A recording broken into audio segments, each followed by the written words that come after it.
Assalamualaikum warahmatullahi wabarakatuh. Okay, apa khabar semua anak-anak? Cikgu harap semua anak-anak cikgu sihat walafiat. Jadi pada hari ini kita akan belajar sains awal prasekolah.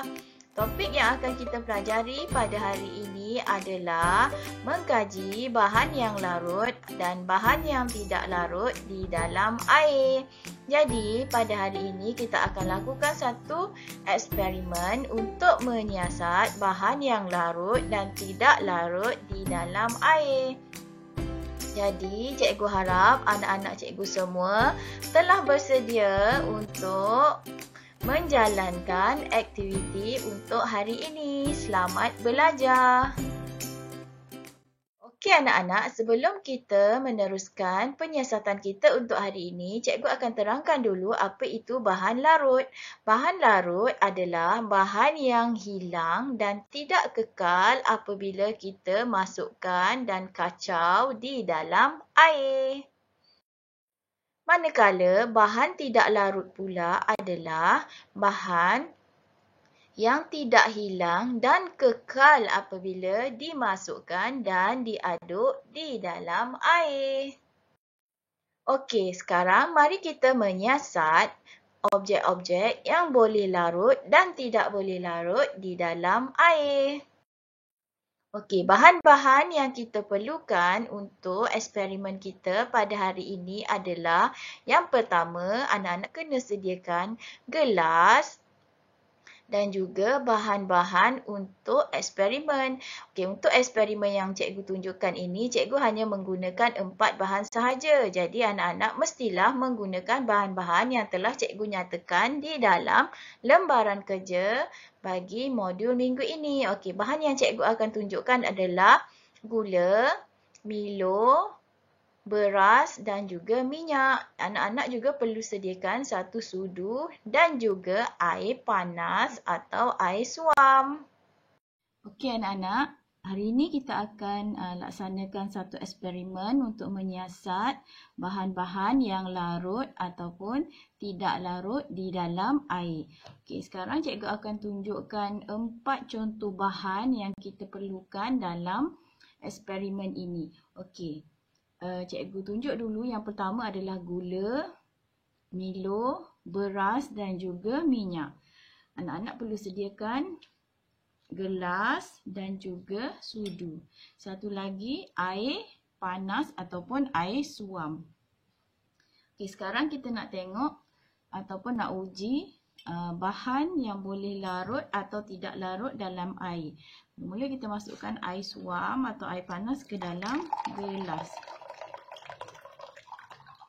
Sekarang kita tengok sama ada gula ni larut atau tidak di dalam air. Okay. Anak-anak kena masukkan gula ke dalam gelas yang berisi air suam tadi. Okay. Kemudian dia dah masukkan, kita kacau ataupun kita aduk bahan tadi.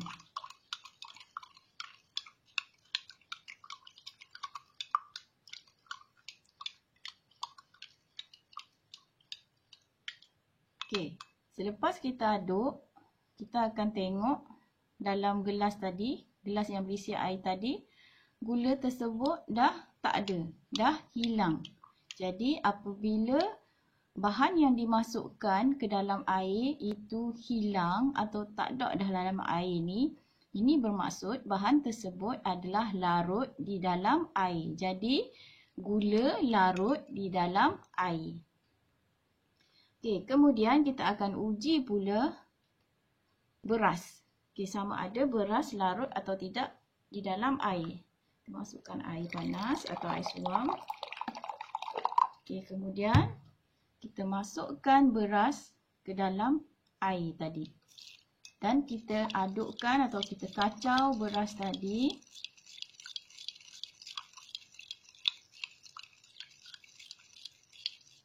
Okey, apabila kita kacau beras di dalam air, kita dapati beras tadi masih ada lagi di dalam air. Ini bermakna beras tidak larut di dalam air. Kerana beras masih lagi ada walaupun kita dah kacau. Okey, yang ketiga kita akan uji pula Milo. Okey, sekarang cikgu akan masukkan Milo ke dalam air.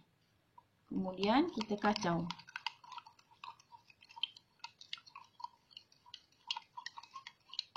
Okey, sekarang kalau anak-anak tengok Milo tadi, air tadi telah bertukar menjadi warna coklat. Tapi Milo tadi dah tak ada dalam air. Ya, jadi Milo tadi sebenarnya telah larut di dalam air. Okey, sekarang yang terakhir cikgu akan tunjukkan pula minyak. Okey, sekarang cikgu akan masukkan minyak ke dalam air. Okey, dah masuk minyak, kita kacau minyak tadi.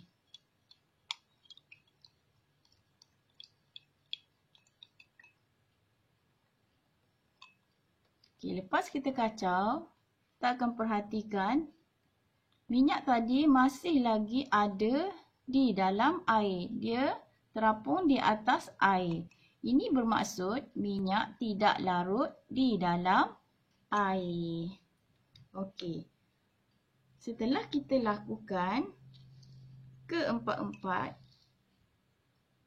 bahan larut ini, telah kita uji keempat-empat bahan larut ini, dapatlah kita simpulkan bahawa gula larut dalam air kerana setelah kita kacau tadi gula dah tak ada dalam air. Yang kedua, beras.